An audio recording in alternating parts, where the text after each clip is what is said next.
Станайы демир yol нақлиятының девлет шеркетінде яны локомотив вагонве лайық инфраструктураны вады етелер. Бұны ребері Руслан Сек білдірді бірінжіне бетті яны команда 30 локомотивны земаневелештережекве онлайн білігіні кірсетежек ола. Оның ярдымынен мұштарелер юк ташывына электрон саратувны бережек. Одейжекве оның еріне кетірілмесіні көзетежек.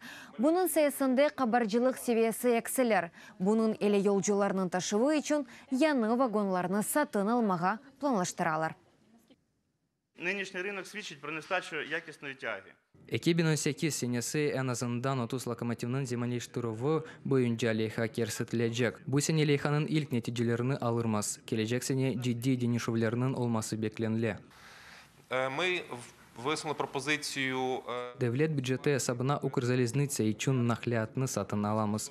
100 kupe vagonun satın alınmasına kararnen 2,5 milyard grivnanı ayırmağa teklif ettik. Bu vakitga kadar teklifke dahil tutmadılar. Ama ümit etem ki taşıvların keyfiyetini kotarmak için parlamentariler buna ısrar eter.